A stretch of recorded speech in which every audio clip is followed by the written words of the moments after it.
Hi, and welcome to the X22 Report Spotlight. Today we have a returning guest, Jim Willie. Jim is the editor of the Hat Trick Letter. You can find it on www.goldenjackass.com. He also has a newsletter that he puts out monthly. You can go right to his site. You can see all the information on there. And I am very happy to have Jim Willie back on the X22 Report Spotlight. Jim, welcome back to the Spotlight. Oh, it's good to be back. Hey, it's great having you back, man. I wanted to start off with the obvious question here on how the economy is doing right now. I mean, we know Trump, he's in office. We know a lot of things are happening at this point, but he's talking about, bringing jobs back, bringing manufacturing back. I mean, are all our problems completely solved now and the economy's ready to go full steam ahead, or do we have problems ahead of us? We're in the process of a complete fracturing, deterioration, and breakdown of the U.S. economy.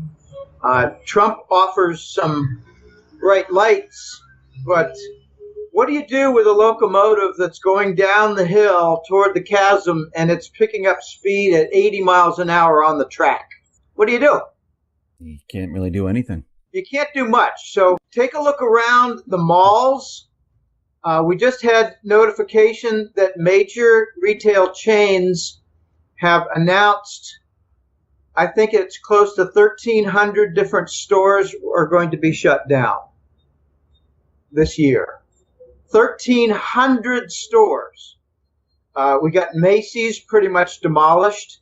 Sears in its current state of bankruptcy, working toward the final climax. It seems like the only retailer who's doing anything right is Amazon. And now I'm starting to hear that Bezos is a target for something. I don't know, but as a part owner of the Washington Post, he's getting involved a bit too much in politics. So I wouldn't be surprised if his business takes a downturn suddenly. He signed on some big contracts with the CIA to do cloud storage, and that's why, Amazon is favored by the government fascists. I'm going to use the word fascist frequently in this interview. I don't want to be confused with, Franco in Spain. These are neocon fascists that cut across both party lines. We have two political parties now in the United States in reality. It's the neocon fascists versus the populists. Trump is a populist. The neocon fascists include Baby Bush, Obama, and probably 3/4 of the Congress. Those are the fascists.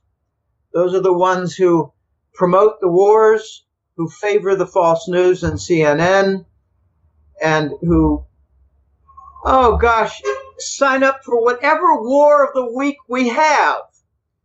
The United States is dedicated toward war. Okay, the economy is doing pathetically. We have car loan defaults. We're back to where we were in 2007 regarding home loan defaults. And we have student loan defaults that are at least $1.5 trillion in volume overall, but not at risk of defaulting. We have 40% of all student loan holders actually saying in polls they expect never to pay their debt and the government to forgive it. If you look at electricity demand, rail freight movement, truck freight movement, port activity, income tax withholdings, everything is in a dive. So Trump has plans, and I give him credit that he's got plans. Some of them are innovative. The most clever that I've seen is I don't know whether it's from browbeating or just encouraging as our friend, the vassal state of Japan, but he's working toward Japan investing $1 trillion in U.S. infrastructure / industrialization. I don't really mind if Japan and China set up tens of thousands of businesses in the United States. We need to do something. I'd like to see a national initiative for 20,000 businesses a year in free trade zones and elsewhere.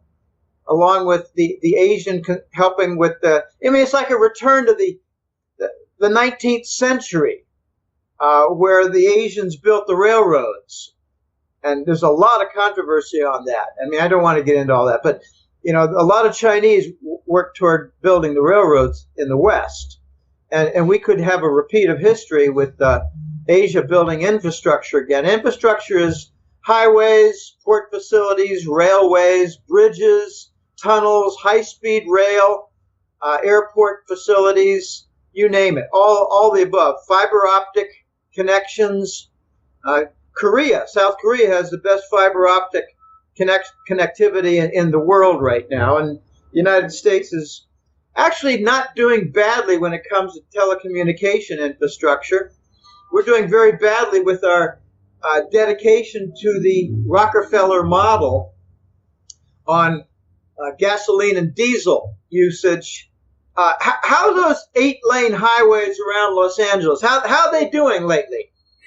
They earn the name of parking lots. If you want to contrast, take a look at the major cities of China, where you have 16 different rail lines moving between cities to the suburbs and to distant locations like other cities. Every major city is extremely well organized, and they do not have a lot of truck traffic in their distribution system. They're far more advanced than the United States, and the Americans have no idea how far behind we are. So Trump has some plans. I give him credit. Let's see if he can make some progress. But let me just cite to you, Dave, the principal challenge that Trump has when it comes to legitimizing the dollar and working toward setting up industry again in the United States. We had 30 years of outsourcing of industry. I remember the first event was 1984. Intel announced they were going to move a lot of their fabrication plants for chip. They call them chip fab plants. And they were going to move to the Pacific Rim. And we at Digital put our heads together and said, this is a very bad trend if it becomes a trend. And it became a national movement. And by the 1990s, I concluded, as still working in marketing research and industry in the United States, I concluded with my own abilities that the United States has moved away from legitimate income. And now we're going to rely on phony financial sector income, asset bubbles, etc., financial engineering, which, by the way, Greenspan gave his full weight and support. Then came Lehman and the bust. So it's on his hands. But we have, as a result of 30 years, a $550 billion annual trade deficit.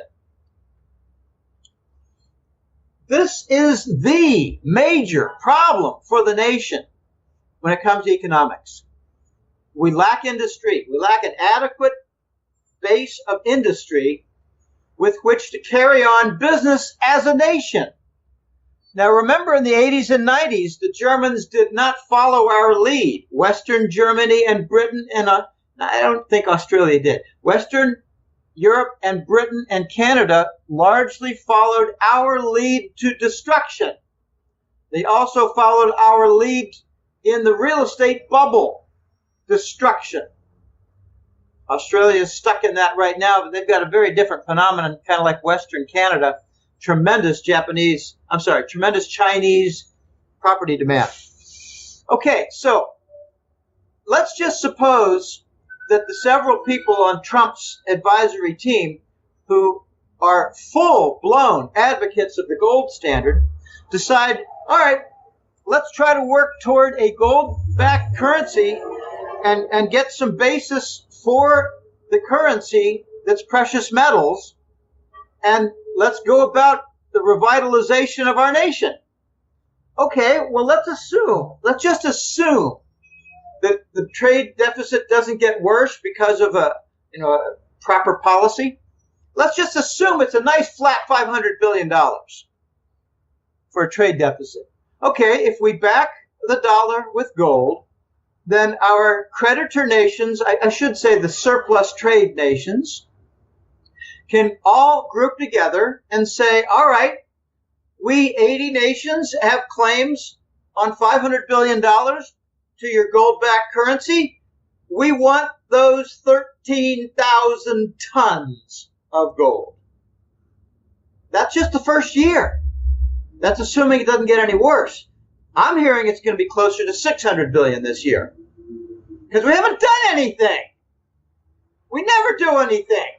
All we do is print more money and have more fraud and have more wars. We never fix anything. Hey, Jim, are the neocon fascists, are they going to stop Trump from bringing jobs back here? I mean, are they on the same page as him? I don't think they're on the same page as Trump for anything. They want to continue the wars. They actually try to promote the conclusion, the belief in the U.S. population that war is good for the economy because it brings jobs. It's the exact opposite. There's a 2 or 3-fold trickle down for military type weapons jobs. There's a 7 or 8-fold trickle down for actual products and services. In other words, if you build things, you install things, you improve the efficiency of systems, and you create a wealth that trickles down all through the neighborhoods where the people work. If you make weapons, when you install something, you end up with massive destruction. So they try to actually say, I call it Reich economics, fascist economics. They try to make the point that all the war will result in tremendous job growth from the reconstruction. I mean, everything just about is upside down, Dave. It's really quite pathetic. But we're going to get to the jobs creation stage if we can get past the political squabbling and undermine and sabotage game. We haven't done jack shit industrialization since the inauguration 2 months ago. We also have coming up on March 15th the debt ceiling. How do you think Trump is going to handle this? This is when everything freezes because Obama and Boehner, they made that agreement that, he can bring the debt up to 20 trillion and, we'll put it out until 2017 when Obama wasn't in office. What do you think is going to happen at this point? Okay, I must admit a little bit of ignorance. I thought that it was permanently suspended and now it's going to be unsuspended. I did not know that Obama just removed the debt limit during his watch.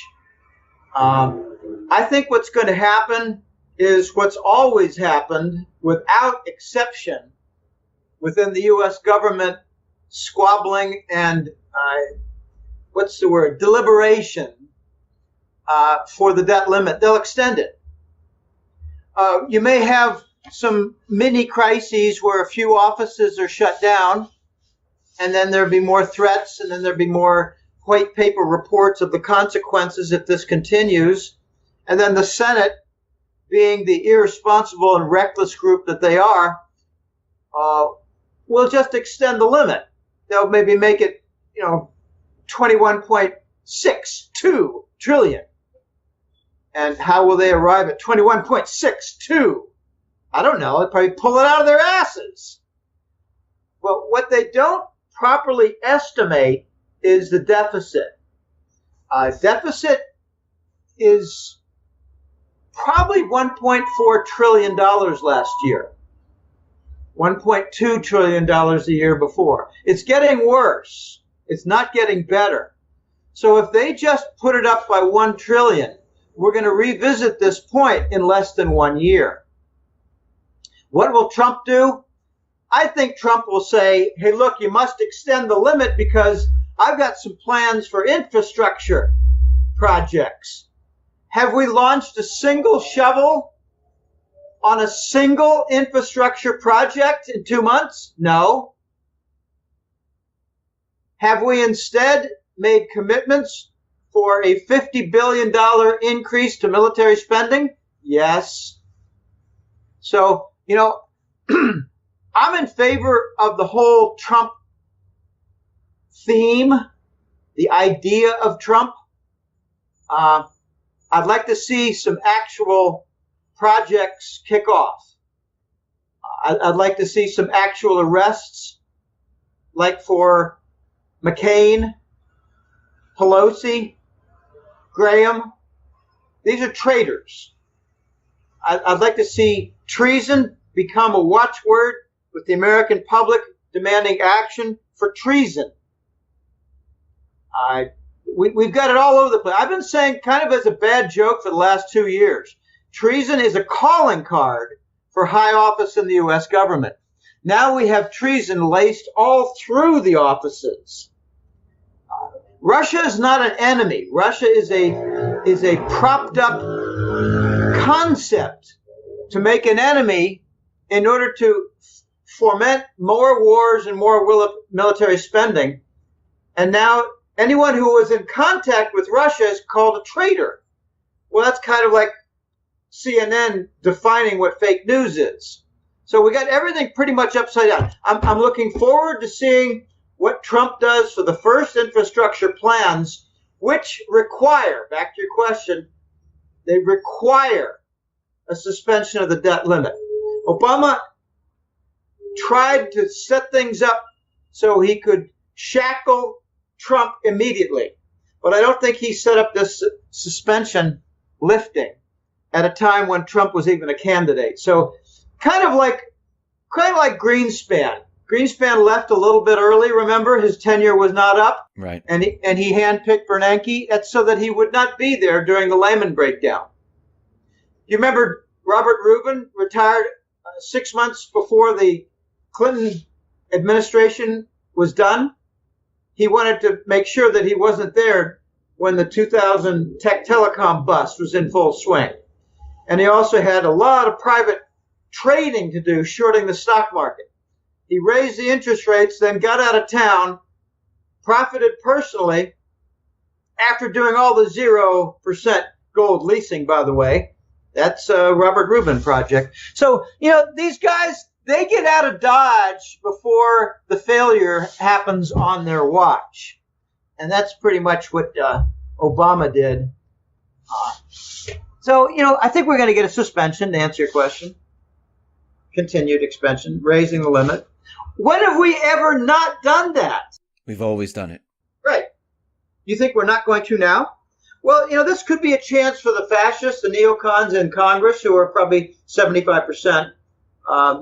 This is their chance maybe to say, Trump, you're the president, so, deal with it. Here's the limit. We're not spending it. Deal with it. And then maybe we might get an executive order to raise the limit. Oh, my goodness. The United States is so broken that I think it's going to be 10 years at least to begin fixing it. We started breaking in 71 when we lifted the gold standard. We had a climax of the breakdown in 2001 with the inside job 9/11 attacks and the Patriot Act, which I called the Fascist Manifesto, and we began the era of the fascist business model. How's it working out? Did we end up having more fraud or less fraud? More war or less war? More debt or less debt? More industry or less industry? And now we have a breakdown. Hey, I got news for you people. The United States is the center of the global fascist movement. And everything the fascists touch, they ruin, they kill their hosts. U.S. is no different. Do you think these fascists, you think they're going to bring the economy down and blame it on Trump? Do you think this is one of their plans? Yeah, I think so, but look what happened with Obama. Obama got a good deal of blame for what happened with Bush, too. And it was kind of silly. Come on.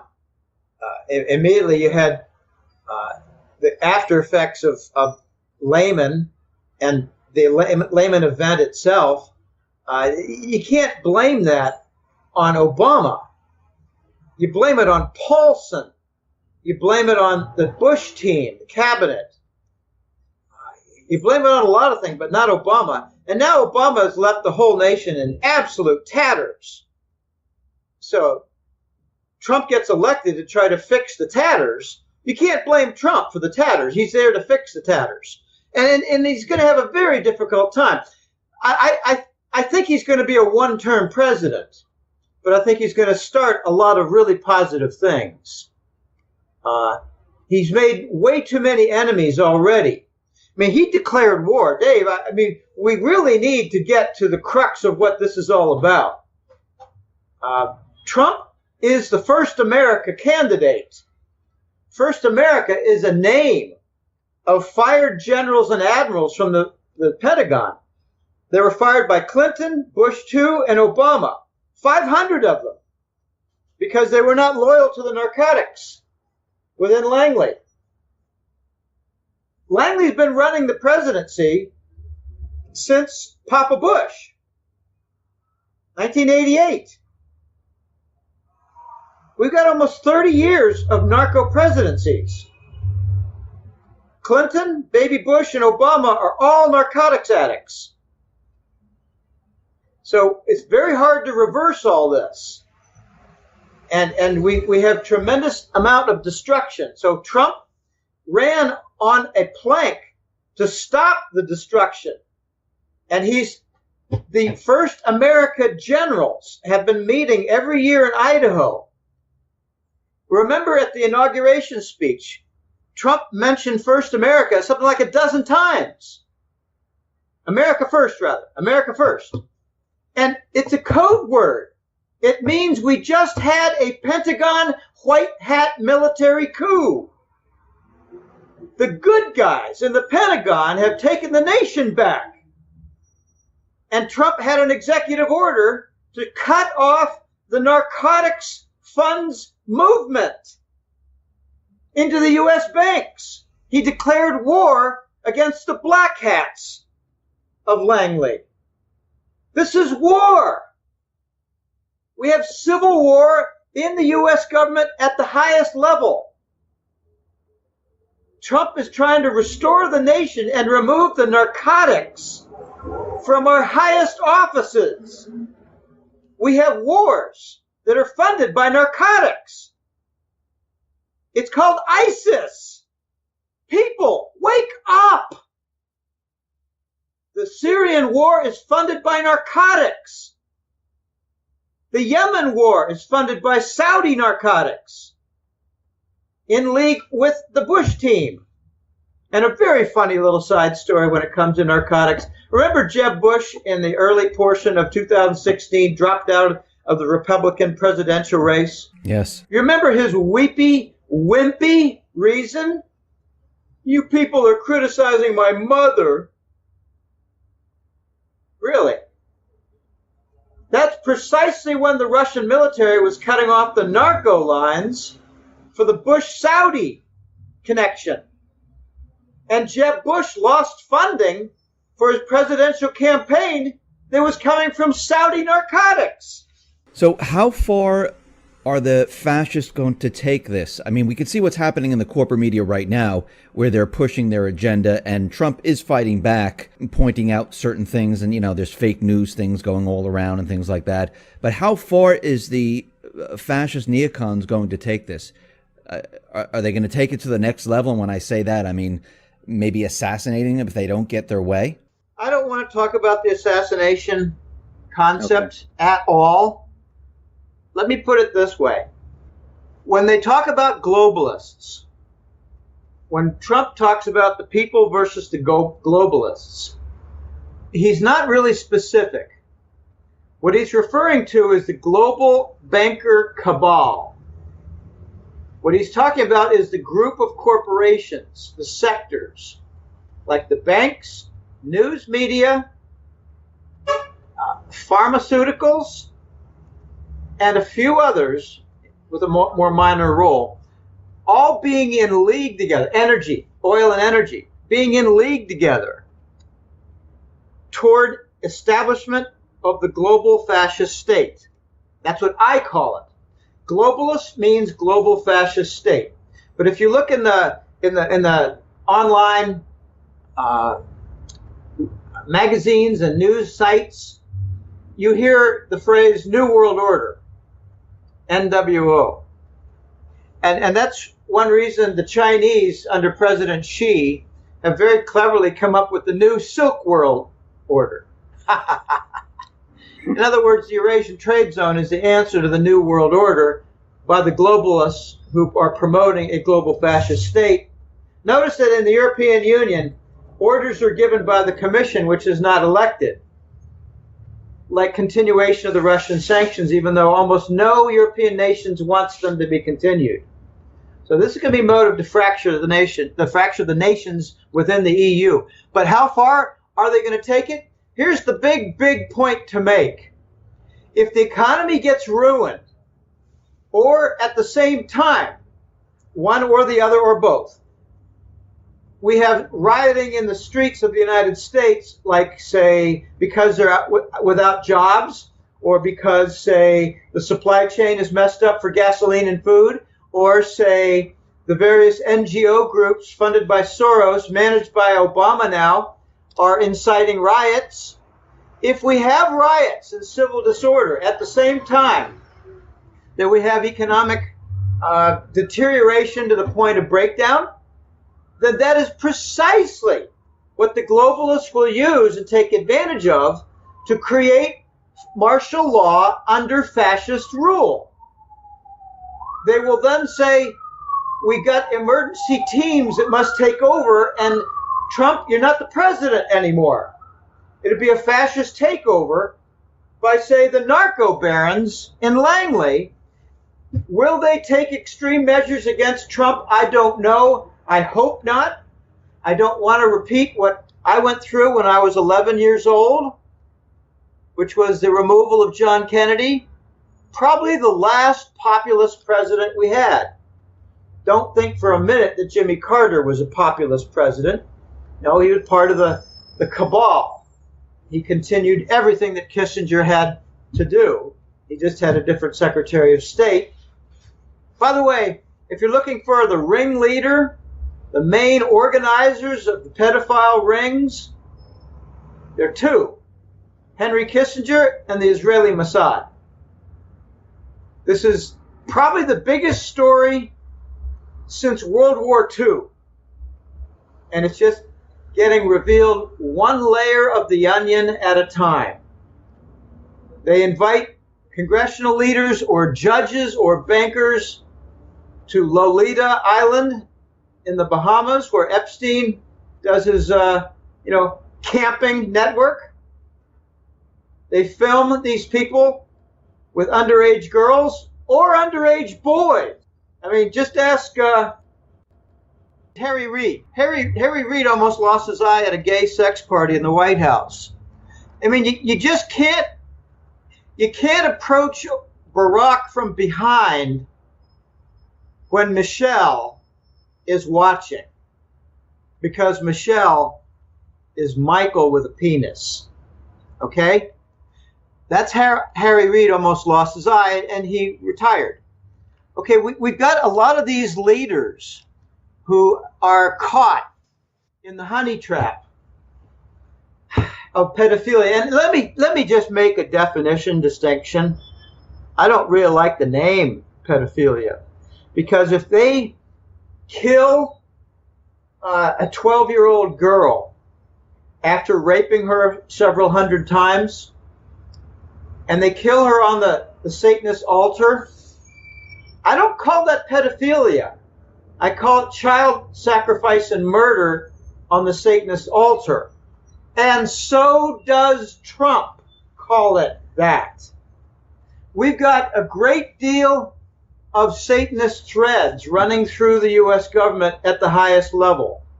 Why does Nancy Pelosi have a restaurant that's named Goathead something or other in California? You just do a little research. These people are all dirty.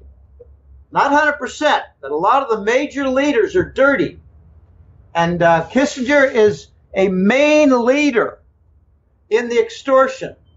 And once they got a guy who really likes Julie, and he came to learn late that she was a well-developed 16-year-old girl, he came to learn it late. It's all on video. They vote exactly as how they're told. This is how it happens. It's called honey traps. And it's not just used to control people in their favor. It's to control people who do things like Eliot Spitzer. Does anybody realize what Eliot Spitzer was on the verge of doing before he fell into the honey trap? He was going to prosecute Wall Street for insider trading in the multi-billions. But no, he had to back out. I was kind of hoping Trump would appoint Eliot Spitzer as his attorney general. But that's just wishful thinking. I mean, what could they do to Eliot Spitzer that they had not already done? What new vulnerability does he have? I don't think he had any. Okay, so I think they're going to try to bring down the U.S. economy, and believe me, it would not be hard if they worked at it, because they've been doing a passive breakdown for a long time. Now all they need to do is do an active breakdown, like stop QE. Stop the bond monetization for U.S. government bonds and for mortgage bonds. And lately, I think the Fed is involved a little bit, not as much as the European Central Bank, but I think the Fed's involved to some extent now with corporate bonds. So they can just halt all that, and we'll get a new Lehman event under the Trump administration. So he'll go into not panic mode, but, crisis alert, war room mode. And I think all of his projects would be on hold.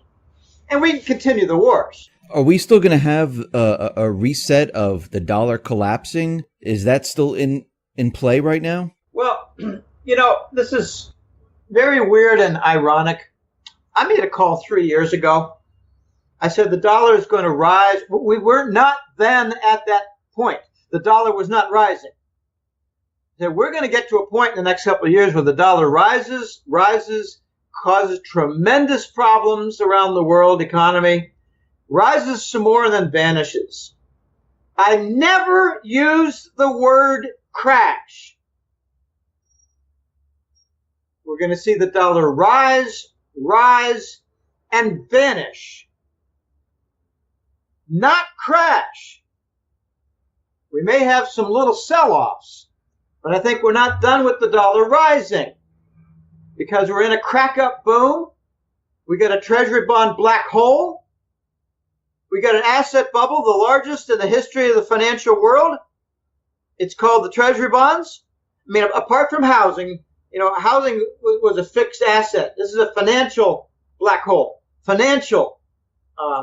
We did have the mortgage finance bubble. But the U.S. Treasury bond bubble is bigger than the mortgage side of the housing bubble. So we're going to see the dollar rise some more. And look at the damage. I mean, I have a viewpoint of the damage from this Latin America perspective. Very few people understand what's going on with Puerto Rico and Dominican Republic. Well, they're in trouble. They're in trouble because mainly their currency fell. And therefore their debt became more difficult to manage. The Dominican peso is down 35 to 40% in the last 2 or 3 or 4 years. Well, you might say, well, big deal. How does that affect anything? Well, it affects the price of their food, affects the price of a lot of things. It increases the crime level in Dominica and works toward breakdown of their entire society. How do I know about that? Well, I know a couple of Latinas who are from Dominica. I shouldn't say it, from the Dominican Republic. RDOM, RD. They call it DR. We call it RD. So, when you talk about the dollar rising, you got to look at where the damage is. It's with emerging market nations whose currencies are down 20, 30, 40%. That includes Brazil. Remember, these are the countries that the United States encouraged to borrow at the 0% rate, which we called risk-free. Not risk-free. The big risk is with currency, not interest rate. I mean, if you have a 30% decline in your currency, it's as though you had a 20-30% increase in your interest rate on the same loan. You got between $9 and $15 trillion of debt in emerging market nations that's going to be defaulted on. It's all in dollars. And I always ask the question, why is it between 9 and 15 trillion? Don't they know? Well, yeah, they know, but how do you define an emerging market nation? Okay, add a few more nations to the list and it moves from 9 to 15 trillion. They're never going to pay it back. So the dollar is not going to crash, Dave. The dollar is going to endure a boycott. The West is going to continue with the dollar stubbornly with trade and banking. By trade and banking, I mean a load of goods comes in, whether it's oil or a container vessel, and that's paid for for the trade, it's paid for in U.S. Treasury bills. And by banking, I mean, well, the banks in South Korea, the banks in France and Germany and Italy, they have their reserves denominated in dollars with U.S. Treasury bonds, the longer term. And right now they're realizing, gosh, we're not making any money on these reserves because of the 0%. The Treasury bonds are way down, like 2%, give or take. It's nowhere near justified for the risk. Okay, so the East, like Asia, the Eurasian trade zone, with the center being Russia and China. And increasingly, it will be Japan and Korea. We have the opposite happening. They have the non-dollar platforms that are coming into view, like the Asian Infrastructure Investment Bank, like the Cross-Border Interbank Payment System, also called the Chinese Interbank Payment System, CIPS. That competes with SWIFT for global bank transactions. There are a number. There's the BRICS Global Bank. I think the BRICS Bank is going to be eventually serving a role whereby nations discard their treasury bonds, deposit them at the BRICS Bank, and in return are given gold bullion to put them into their banking system. And that's how they're going to rescue their bank system from the vanishing dollar. Now, the IMF has got its plan. They actually think they're going to have a gold-backed SDR currency, which is the basket special drawing rights currency. It's the dollar, the euro, the British pound, and the yen. Add now the Chinese currency, the RMB. They actually think they're going to do a gold-backed basket with the IMF, and I think dream on, because when they announce any kind of plan, if they ever get to the point of announcing a plan, these globalists are going to say, we have the solution to the problem that they created themselves. We have the solution, and it's a gold-backed basket, and it has a feature that if you're a country like Bolivia and you want to participate in global trade, you need to deposit a big tranche of gold bullion in Basel, Switzerland, where we will be the global central bank for gold. And the East, with their Eurasian trade zone, probably will say, not over our dead countries' bodies. We're going to do the BRICS global bank for that role. So the West is going to try to centralize the gold-backed currency solution, while the East, under China's lead, are going to try to do a decentralized gold-backed currency and trade note. I think the first thing we're going to see in the next several months, potentially, is a gold trade note, which will be a device, a vehicle to guaranteed trade payment and trade delivery and not involve the dollar. For the last 30 years or more, 40 years, has been the Treasury bill. I think we're going to be moving slowly. And we're seeing the evidence now of the structural makeup for the gold trade note, Dave. And I'm very excited about this.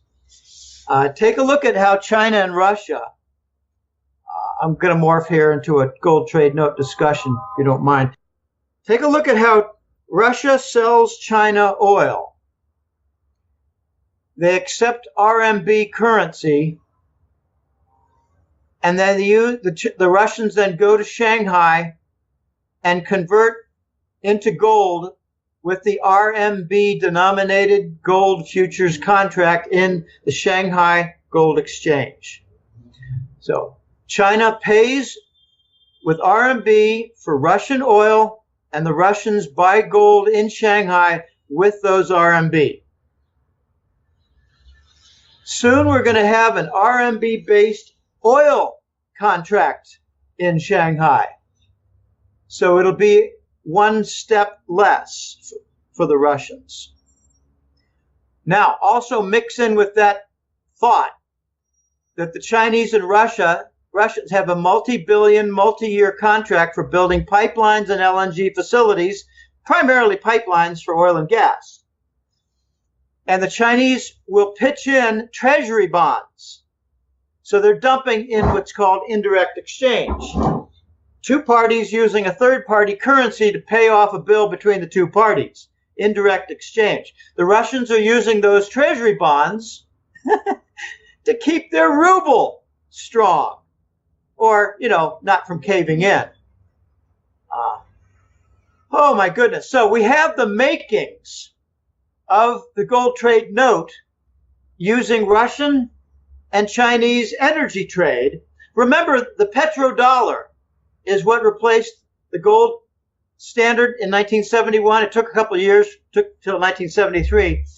The petrodollar has a petroleum sale foundation based in dollars, where OPEC, led by the Saudis, never converted their surplus into other currency. They left them in dollars. That was part of the deal. So the Saudis accumulated a tremendous amount of treasury bonds, and notice that in the tick reports for the treasury bond listings, for the longest time, the Saudis were not a single line item. It was OPEC nations. That's to hide the fact that the Saudis had a tremendous amount of treasury bonds, but also to hide the fact that the Saudis were required to supply the Department of Treasury with their core for the Exchange Stabilization Fund, which is an entirely separate topic. There was another slippery line item in the tick report for treasury bond listing, and that is the Caribbean grouping. For quite a while, Bermuda and Cayman were not delineated separately.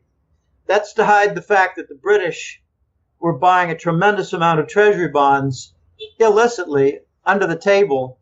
Who cares if it's illicit anymore? Law doesn't mean a damn thing to these fascists. They'll violate the law and say it's all for national security. They violate the law and create a new war and say war is good for the economy. Always need an enemy. I just hope that Iran is not painted as an enemy here in the next couple of years, because not going to work. Iran's got good friends with the Russians and Chinese. You attack Iran and you're basically attacking the big triangle of the old empires: Chinese Empire, Russian Empire, and Persian Empire. Not going to work. Now, the U.S. is bankrupt. All we have left now is a military that's largely depleted. Hey, Jim, I wanted to go back to the gold trade note. What effect will that have on gold and silver? Will that increase the value of gold and silver if countries are trading in the gold trade note? If the gold trade note becomes a formalized item, you're going to see the shutdown very quickly of COMEX. You're going to see nation after nation climb on to this movement, and you're going to see the most gargantuan formal official demand in modern history for gold. You're also going to see it for silver, because silver will be a monetary metal. I think the gains for silver will be at least double the gains for gold. When I asked The Voice, this was a year ago, 2 years ago, what ratio do you recommend for precious metals investors, gold versus silver? I told them that I have been recommending 80% silver and 20% gold pretty much since the Lehman breakdown in 2008. And by the way, I got correct the forecast that we would move to 0% after Lehman. I also got correct that the 0% would remain in place forever. I also got correct that we would go to the QE bond monetization like a third world nation monetizing our $1 trillion annual debt in the United States. And I also got it right that QE would remain in place forever. So this is, we're going to see tremendous demand for gold and silver. It's going to happen on both the trade side and the banking side, which will be a double-edged sword against the dollar and its global reserve currency status. I mean, if you were to ask 100 Americans picked at random, what does the global reserve status mean for the dollar? I think you get 98 blank stares and maybe one correct answer and one close to correct answer. What it means is that trade is settled internationally in the dollar. What it means is that the reserve assets for global banking systems, like in Korea, like in France, are based in the U.S. Treasury bond. So when gold goes after the trade payment route with the gold trade note, and when gold bullion goes after the bank reserve route, which is largely U.S. dollar through treasury bonds, you're going to see the dollar lose its global reserve currency status and the U.S. forced to create its domestic-only currency, which I've given the name, and I'm very happy to see other authors latch onto it. I call it the new Scheiss dollar, because Scheiss is German for shit and excrement and, rubbish, flotsam and jetsam. Scheiss is a little more general a word in German than just shit. In the United States, we don't call shit rubbish in a vacant lot. They call that Scheiss. It's, it's waste, rubbish. So when the U.S. is forced to create its domestic-only currency, that's when the major crisis happens in the U.S. By that I mean that's when the currency crisis hits, and that's when the import prices double. Because we're going to have probably a sequence of devaluations. The Chinese, when they were forced to endure a default on the gold lease, I mean, there's so much to tell about recent history that's not told properly. When China got the 1999 most favored nation status, they were asked to lease Wall Street a bunch of gold. I think it was something on the order of 3,000 or 5,000 tons. And the Chinese were very smart, and they said, well, we want a guarantee on this. So we gave them a secured stream bond, like a mortgage, but the secure stream was income taxes from the United States population, the citizens, the economy.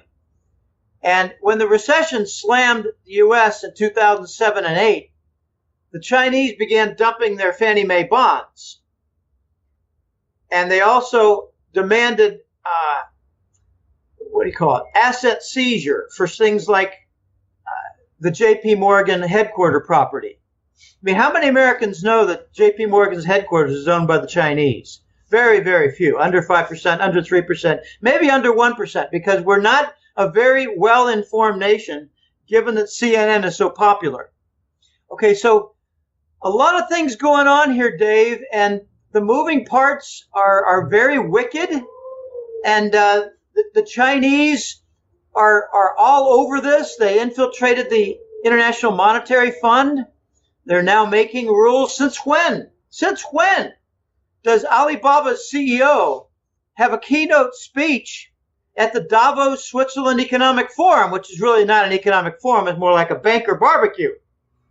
And I wouldn't be surprised if in the back room there's some pedophilia going on and some murder of children. I mean, I'm not crazy. It's all coming out. Yeah, there have been arrests. Vault 7. There have been 1,000 arrests in the United States, and the major media will not report it for pedophilia. And whenever you hear pedophilia, think child slavery and murder. Okay, so the Chinese they're making big strides. It's just happening slowly. But we're going to see a tremendous demand for gold and silver come when the U.S. loses its global reserve currency. It's not a birthright. It's just an exorbitant privilege. As the Gistaing of the French leader, can't think of his first name. It was a hyphenated name. Anyway, Gistaing, president of France, used to call it the exorbitant privilege of the United States. So when the U.S. Here's where rubber meets the road with the dollar. When we have to come up with a new dollar for the United States economy alone, all foreign-held dollars, all U.S. dollars outside the U.S. border, like Panama banks, Hong Kong banks, Swiss bank, London banks, all these banks, Singapore banks, all these banks holding dollars will no longer follow orders from Washington. It'll be the end of FATCA rules. It'll be the end of obstruction for movements, for ridiculous rules, and everybody under the sun being accused of being a narco money launderer just because the volume's high. They're doing a lot of stupid things. So when the U.S. has to come up with its domestic-only dollar, that's when you're going to start to see a lot of emphasis on the trade deficit. Because any nation that has its own currency just for usage in its own economy, in its own sphere, must abide by its fundamentals, like Venezuela is now. So the U.S. is going to have a sequence of devaluations. The Chinese, when they got reneged upon in 2006 or 7, they went about their various steps, but they told the U.S., you must come up with your own currency because you're ruining the international dollar.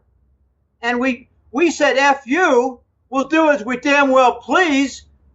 We're the leader of the free world. No, we're the leader of the fascist world.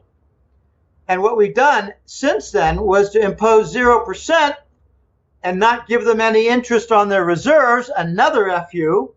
And then we start printing money like Zimbabwe and certain South American countries have done. You can't print money which is used as the global currency reserve and banking system. So the Chinese told the Americans, you need, with your new domestic-only dollar, to have a 50% devaluation. And the U.S. said, oh, really? That's pretty painful. Would it be okay if we do 30% devaluations back to back? Now, here's how devaluation mathematics works. Just focus on the retained value from a devaluation. Do a 30% devaluation, you retain 70%. So your buying power for $100 is like what it was for $70. Do another 30%, and you retain 70% of what you had before. In other words, 49%. There's your 50% devaluation. Except I don't think it's going to end there because we're not going to get rid of our trade deficit. We don't have sufficient industry. That's why I think Trump is trying to focus first on the infrastructure, second on the reindustrialization, and he wants to buy time before the world rejects and boycotts the dollar. In other words, let's reindustrialize the United States before we lose the global currency reserve.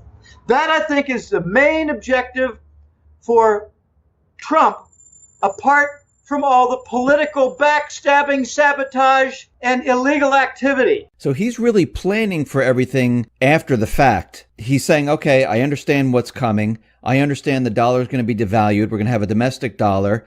The way of life, if you're talking about all these devaluations, it's going to be horrific for the people. And we're going to have to bring back manufacturing to, actually restart the country. Exactly. We don't have adequate manufacturing to export from. So that our inadequate manufacturing has resulted in a gargantuan trade deficit. Isn't the public going to be angry when, all of a sudden their way of life completely changes? Well, yeah, but that feeds right into the hands of the globalists who are going to say, well, it's time for martial law, and we're going to have our fascists take over because Trump failed. Trump is going to try to get this done before we lose the dollar global reserve currency status. Trump wants to do some very clever things, Dave. He wants to, okay, let's just do some economics, fundamental accounting. I focus on the trade deficit because it's so big, it's $500 billion a year and growing. But what really counts is the current account deficit, which is the trade deficit plus any differential we have on financial trade, like the difference between Americans' purchase of foreign bonds and real estate versus foreigners buying bonds and real estate and commercial buildings. Okay, the financial transactions for bonds, real estate,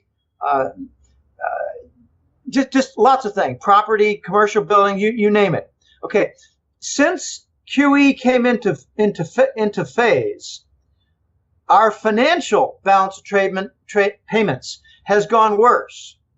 We're doing QE for bond purchases because we have inadequate foreign purchases of our bonds, while we have a growing trade deficit.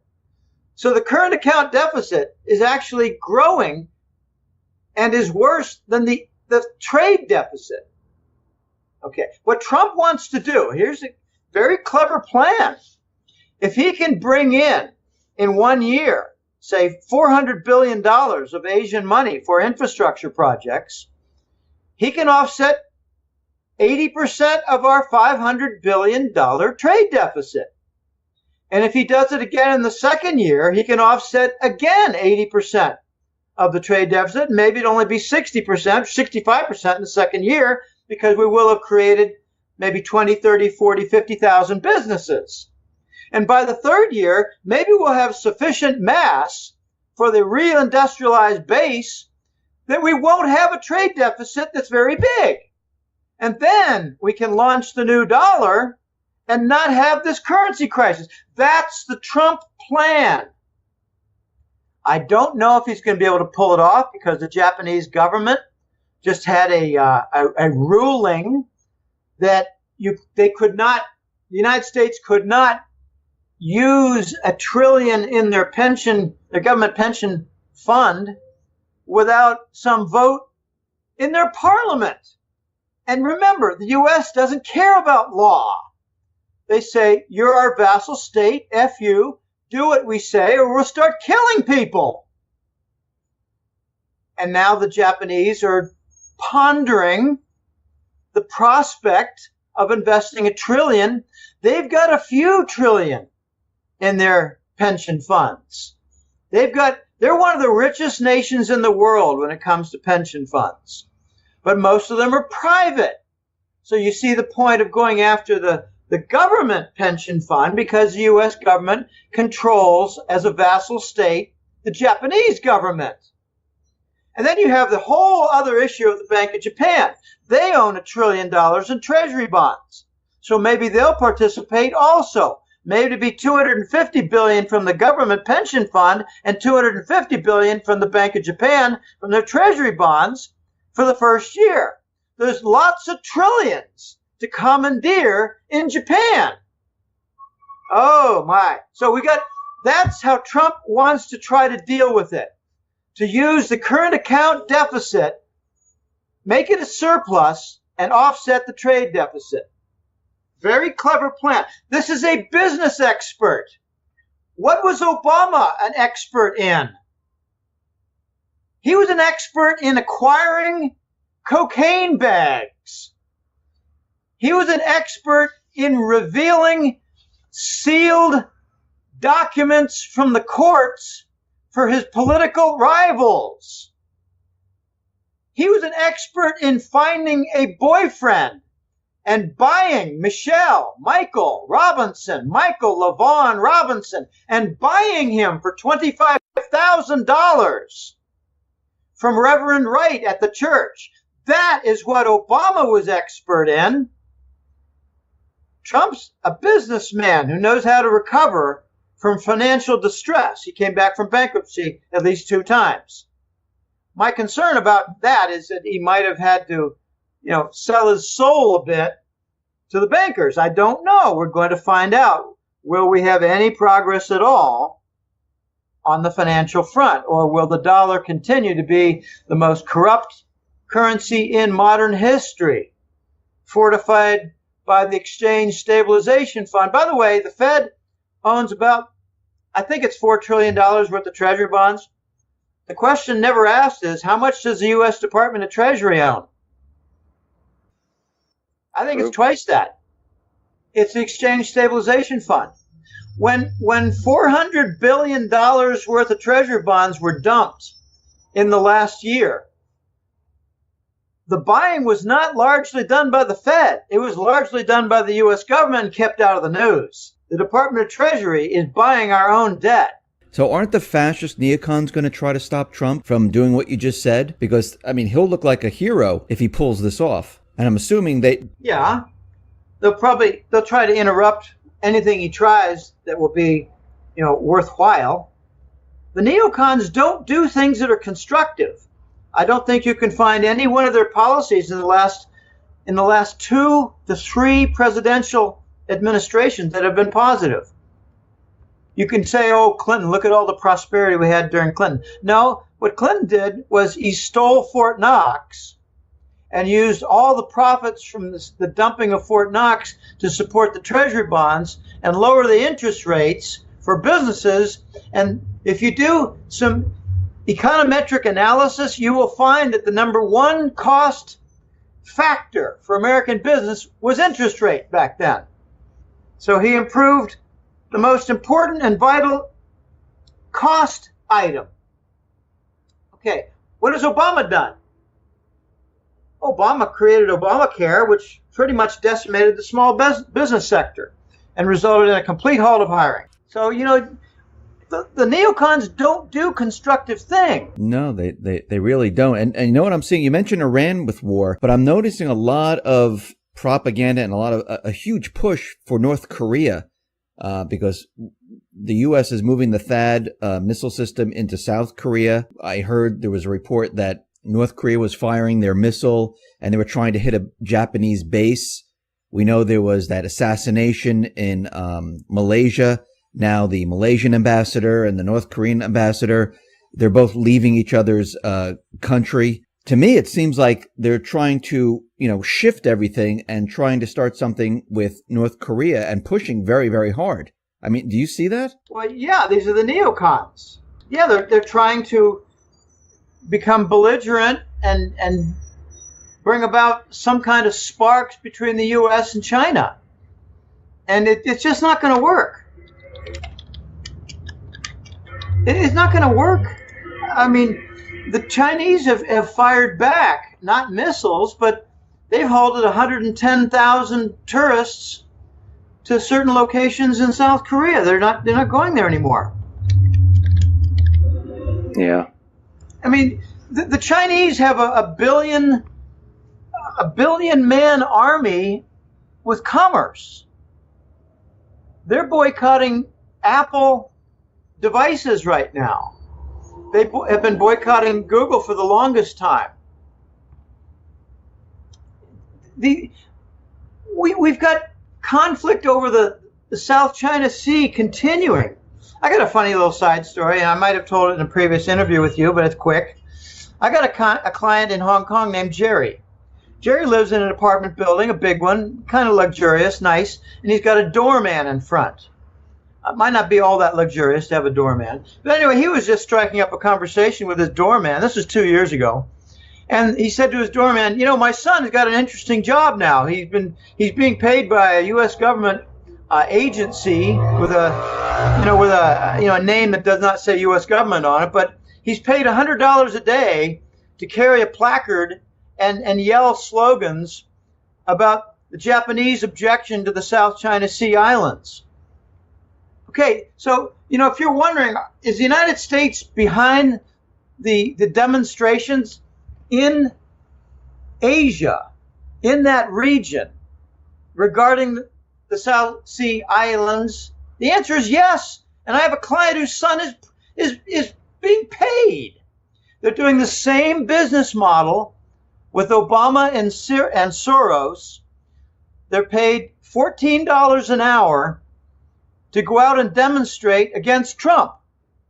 And the organizers, the managers, are paid $1,000 a month. So, what does Obama call these groups? Democracy something or other. They're not about democracy. Nothing about the fascists is about democracy. I just saw a term, I didn't know what it meant before, R-I-N-O, rhino, Republican in name only. They're fascists. Well, we need a Dino too, Democrat in name only. They're fascists. We got Democrat neocons. Does anybody realize that the Obama Secretary of State and pretty much the entire brass of their State Department was holdovers and other associated members of the Bush team? The neocons cut across both parties, and the State Department is your best evidence. I mentioned that to my block-headed brother, and he said, "Oh, I didn't know that." I said, "That's because you're reading the fucking New York Times." Do you have any closing thoughts or anything else you want to say? Sell all of your paper assets. Sell the majority of them. Get going. Because the Fed and the Wall Street banks are keeping your stocks propped, and they're pretty much the only buyers of bonds. Sell what they're propping. Has anybody ever heard the concept of sell high, buy low? It's kind of a foreign concept now, because the Wall Street boys are trying to get you to believe buy high, and as it keeps going higher, buy more. They're bubble merchants. So sell the stocks and bonds, sell your CDs, redeem them, because they're at risk. If the new dollar is announced next month, I guarantee there's going to be a stock market decline. I guarantee there can be bank bail-ins and failures. What do you do after you sell all these paper assets? You buy gold and silver bars and coins. Buy all you can find.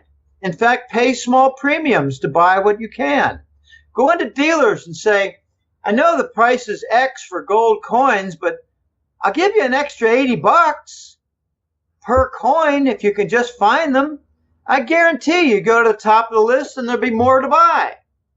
So we need to increase the premiums on these merchants in order to make it more apparent that the gold price is phony, and so is the silver price. Okay.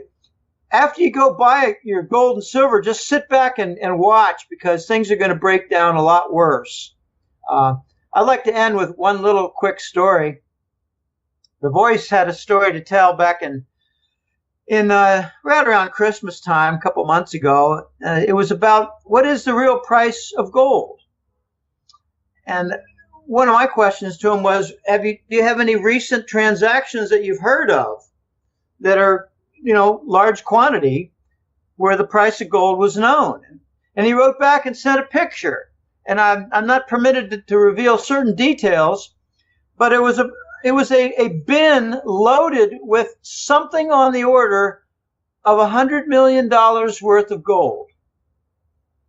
And the price was $2,100 per ounce of gold.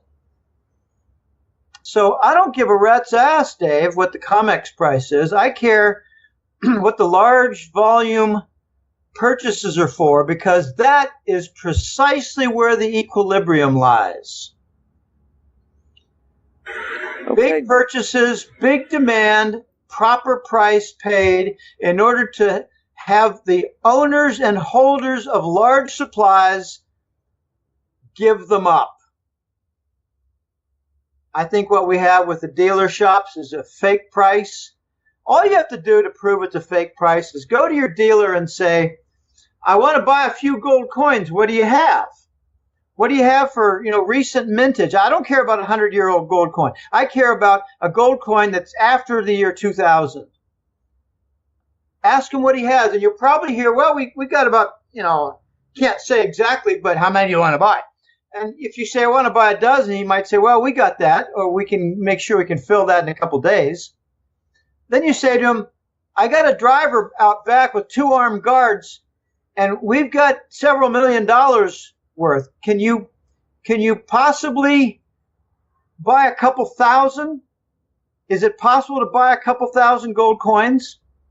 That's when you get the interesting responses. No, we don't have that. You kidding? You crazy? Well, why wouldn't you be able to get that if that's the proper price? If it's the equilibrium, then you should be able to attract the supply with that price. And it's not the price. So I don't care what the COMEX price is. I rarely look at it, but recently I've been looking at the graphs to see if we have some reversals in progress. And we have a short-term silver price reversal. We do not have a gold short-term price reversal, not yet. Got serious overhead between 1,300 and 1,350. But I think silver's going to make the move first and drag along gold. It's kind of backwards, but that's the way it is because the silver deficit is so much worse than gold. It's an enormous deficit for silver. There's tremendous industrial demand for silver. You got irreplaceable applications. And, we do hear things like, well, as far as solar panels go, there is some replacement. They're not all now silver. Well, that's true, but the great majority still are. And don't buy the argument about digital cameras are going to remove the demand for silver. That's so stupid.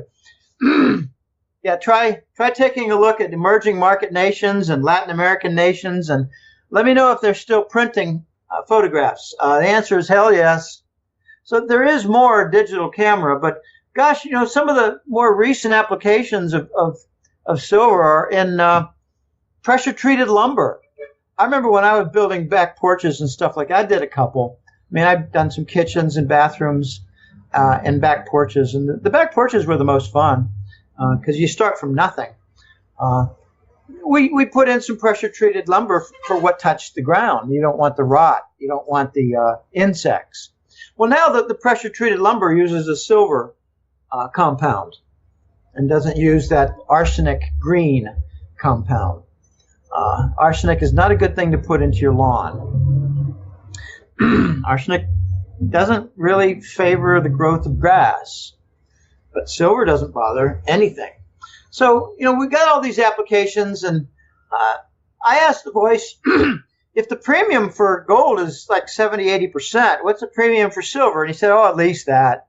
I said, do you have actual transactions that you could point to? And he said, well, I remember a few recently, but I don't have data and a picture like I do for this one.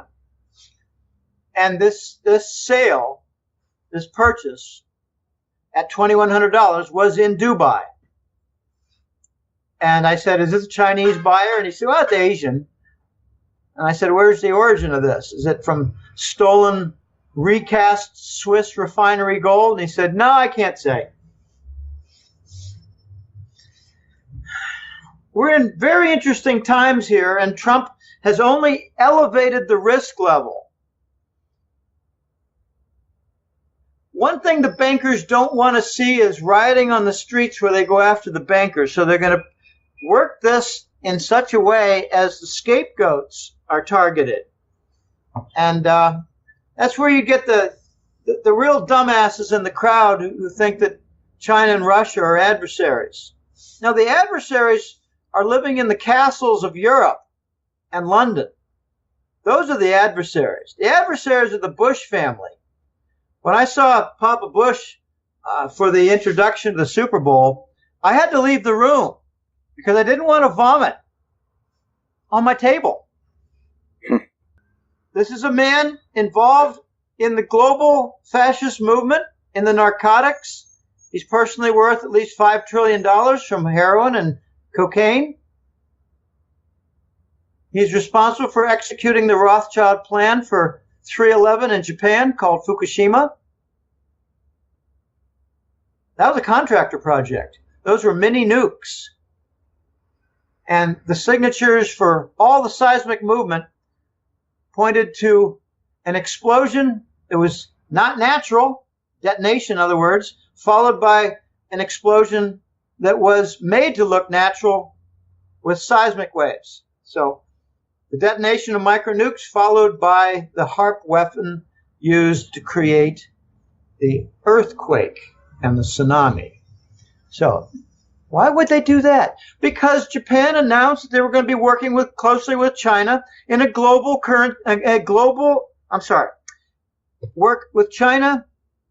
to work with China in a regional gold-backed currency for trade and banking. In other words, the Japanese violated their vassal slave status. Oh, man. So you got to get prepared.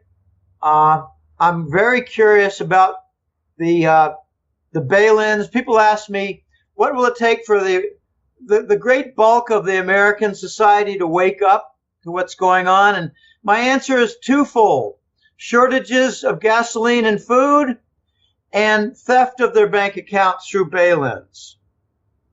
Unless and until those happen, I just don't think they're going to wake up, because right now they're busy, rioting over Trump.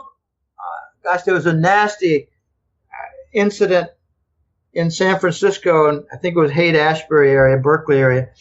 A bunch of Trump supporters were actually beaten up. It's funny. The fascists have now signed in, the Marxist types. You take a look at Haight-Ashbury. They're not about fascism. They're about Marxism. They're about socialism. So I give credit to the neocons. They had a Marxist president called Obama, and they roped in the Marxists to join the fascists. Very well done. And they all are opposed by the populists. So, going to be some interesting times, Dave, and yes, thanks for having me on. These are not going to be calm, placid times. They're going to be very rocky, and your insurance will be gold and silver, not your stock account, not your bond account. Hey, Jim, I appreciate you being on the X22 Report Spotlight. Thanks for all this great information. Once again, how can people get your newsletter and see your work? If you go to www.goldenjackass.com, you'll see a free page. It's called Main 5. It just means it's the 5th version of the main page. I'm trying to get it right. The main page, the free page, it's in public domain. It has a lot of interviews like this. It has numerous public articles. I try to come out with one a month. I have a few different interviews per month. They're more fun. And I think people appreciate the interview more than they do a public article. They latch onto it better. But the website is to promote the Hat-Trick Letter. That's the paid newsletter. This May will be 13 years for the newsletter, and I'm very pleased with the progress for the newsletter. I'm very pleased with the publicity that it gets, how elements are quoted, and I'm very amused by how the new Scheist dollar term has been adopted by numerous writers out there. I haven't seen it in the Wall Street Journal yet, though, or Barron's, but probably never will. So I invite people to go to the website, look at the free material, and then sign up for the Hat-Trick Letter. There are 2 monthly reports. One is called the Global Money War Report, high-level issues. The second is called the Gold and Currency Report. I put in that one the issues regarding the petrodollar, because that's related to currency, and also the Eurasian Trade Zone coming into view, the One Belt, One Road, which is really the non-maritime routes to capture Europe in trade. So the 2 reports are monthly. They're a lot of work, Dave, and there's some stress when I'm doing the work because got to get things right. And I can't just go putting out stuff that I hear, because sometimes things that I hear and read are not quite true, or they're more like wishful thinking of well-meaning people. And I could name names, but I'd rather not. I actually contradicted a few well-meaning people in the previous years who thought we were going to get an explosion of price inflation in the United States. And I mean, like in the official figure. And I said, no, we'll just get it in reality. We won't get it in the official figure. And then other people think we're going to get a breakdown of the COMEX last year. And I didn't. I thought that we might, by the end of the year, see evidence of that, see it begin. But everything gets delayed. You know, if you're wondering what is one of the biggest delays that we've had in recent years of something planned, it was the global currency reset planned for January of 2014 that was interrupted by the U.S. State Department and the Israeli Mossad organized plan for a coup in Ukraine. That's right, the Ukrainian war. Ukraine war with the coup in the Maidan. That's their big square, the Maidan Square. The coup in Ukraine was to interrupt the global currency reset, where the dollar was going to go away. So once again, war saved the dollar, and it's not portrayed that way in the news. We don't have much news these days, Dave, as I'm quite sure you agree. Completely agree with you, Jim. All right. Thank you very much for being on the spotlight. I really do appreciate it. Thanks a lot. Okay, my pleasure being on. Thanks for having me.